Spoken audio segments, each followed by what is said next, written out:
عن عامل التفاؤل. وإن خسروا لا سمح الله في هذا اللقاء، يجب التصفيق لهذا الجيل الجديد لكرة القدم الأردنية. محمد عبيدات، إرسال كرة خطيرة خطيرة،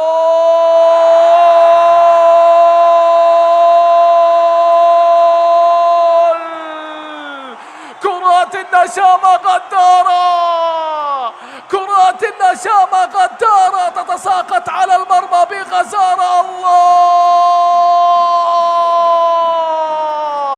أحمد أيمن ممتاز لأدهم، يلا يا أدهم الرصاصة الحارقة، يسلمها لعمر عزازمة، عمر عزازمة، عمر يمر والكرة لأدهم، يسدد أدهم.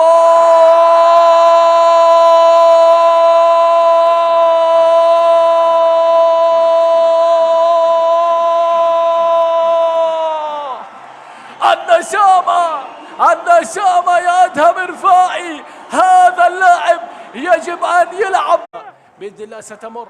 ستمر بإذن الله بسلام على مرمى منتخبنا. حذر يا شباب، تركيز. كرة لتاج غسان على أسلوب كرة، محاولة التسديدة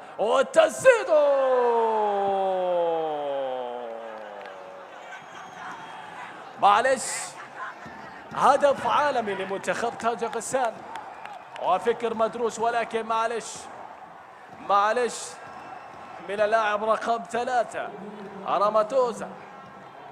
لاحظوا هذا الضغط، لاحظوا هذا الحصار، لاحظوا هذا الحصار الذي لا يهدأ من لاعبي منتخب تاج غسان. والكرة تعود لمنتخبنا لأحمد، يلا يا أحمد، يا شباب يا شباب، ما الذي يحصل مع لاعبينا؟ هذه كرة عرضية رأسية،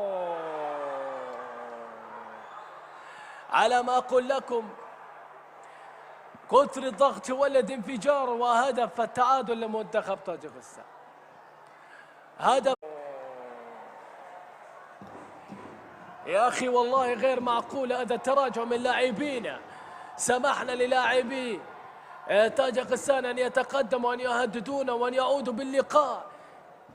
لماذا هذا الأسلوب ومعاولة ودي كرة والتسديدة؟ خلاص،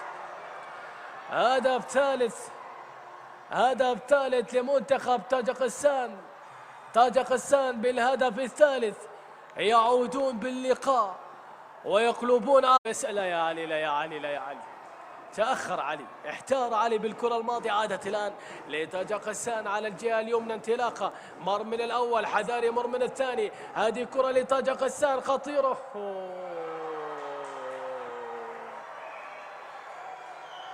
هدف رابع بطريقة عجيبة جدا ورهيبة من لاعب تاج غسان.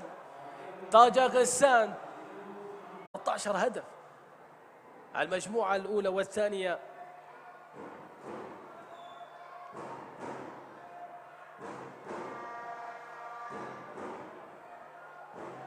الكرة لتاج غسان داخل المنطقة، خلاص 5 أهداف. انهار منتخب الناشئين، انهيار كامل لمنتخبنا، انهيار غريب.